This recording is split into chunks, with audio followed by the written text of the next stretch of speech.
السلام علیکم پیارے ناظرین، سراج ٹی میں خوش آمدید۔ پیارے ناظرین، اس بارے میں تو سبھی جانتے ہیں کہ اس دنیا کا پہلا انسان حضرت آدم علیہ السلام ہے۔ اس دنیا کی شروعات حضرت آدم علیہ السلام سے ہوئی۔ اللہ تعالیٰ نے حضرت آدم علیہ السلام اور حضرت حوا علیہ السلام اور آنے والے نسلوں کے لیے اس دنیا کو اس قابل بنایا کہ اس دنیا میں زندگی گزاری جائے اور جتنے مخلوقات ہیں وہ آرام سے اس دنیا میں زندگی گزار سکے۔ پیارے ناظرین، ہمارے ذہنوں میں کئی بار یہ سوال پیدا ہوتا ہے کہ انسانوں سے پہلے اس دنیا میں کیا تھا؟ کیا انسانوں سے پہلے کوئی اور مخلوق اس دنیا میں رہتی تھی یا نہیں؟ پیارے ناظرین، جس طرح گورے ہر چیز پر ریسرچ کرتے اور عیسائی مذہب سے تعلق رکھنے والے تو اس بات کو مانتے ہیں کہ حضرت آدم علیہ السلام اس دنیا کا پہلا انسان ہے، اور یہودی بھی اس بات کو مانتے ہیں کہ حضرت آدم علیہ السلام اس دنیا کا پہلا انسان ہے۔ اور گوروں نے اس بارے میں کئی تھیوریز پیش کی ہے کہ اس دنیا میں انسان سے پہلے کیا تھا۔ ان میں سے کئی تھیوریز حقیقت سے تعلق رکھتے ہیں اور کئی تھیوری فرضی کہانیاں ہیں۔ جیسے کہ گورے مانتے ہیں کہ جب آدم علیہ السلام کو اللہ نے بنایا تو سب سے پہلے اسے جنت میں رکھا اور پھر شیطان سے کہا کہ اسے سجدہ کرو۔ جب شیطان نے سجدے سے انکار کیا تو اسے زمین پر پھینک دیا اور شیطان ہزاروں سال روتا رہا۔ اس کے بعد شیطان نے اللہ سے مہلت مانگی کہ مجھے قیامت تک زندہ رکھو، میں انسانوں کو گمراہی کی طرف لے جاؤں گا۔ اور یہ بھی کہتے ہیں کہ جس طرح شیطان آگ سے بنا ہے تو اسی طرح جن بھی آگ سے بنے ہیں۔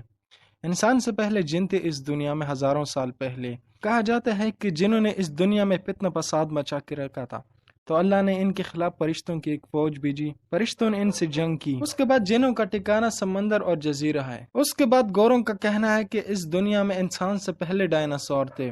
جب انسان کی تخلیق ہوئی اس کے بعد ڈائناسور ختم ہو گئے۔ یہ دو تھیوری تو کافی حد تک سچ ہے، لیکن اس کے علاوہ گوروں نے بہت ساری تھیوریز پیش کی ہے جو فرضی کہانیاں ہیں، جیسے کہ تھیوری آف ایولیوشن، جس میں کہتے ہیں کہ انسان بندر سے بنا ہے۔ انسان لاکھوں سال بندر تھا، لیکن اس کے بعد انسان کی ایولیوشن ہو گئی اور انسان دھیرے دھیرے بندر سے انسان بن گیا۔ اور دوسری طرف کہتے ہیں کہ انسان سے پہلے انسانوں کی طرح مخلوق اس دنیا میں رہتی تھی جن کی ڈھانچے ابھی تک زمین پر پڑے ہوئے ہیں۔ اور گوروں کا یہ بھی کہنا ہے کہ یہ زمین خلائی مخلوقات کا مرکز تھا، لیکن یہ ساری فرضی کہانیاں ہیں۔ ہمارے لیے قرآن کی آیات ہی کافی ہے، جس میں سورہ ہود میں اللہ فرماتے ہیں، وہی ہے جس نے زمین اور آسمان کو 6 دن میں پیدا کیا ہے اور اس وقت اس کا عرش پانی پر تھا۔ تو اللہ کی پہلی مخلوق پانی ہے۔ اور پھر نبی کریم صلی اللہ علیہ وآلہ وسلم سے بہت سے لوگوں نے پوچھا، بہت سے صحابہ نے پوچھا کہ اس دنیا میں انسان سے پہلے کیا تھا؟ تو نبی کریم صلی اللہ علیہ وآلہ وسلم نے واضح طور پر بتایا کہ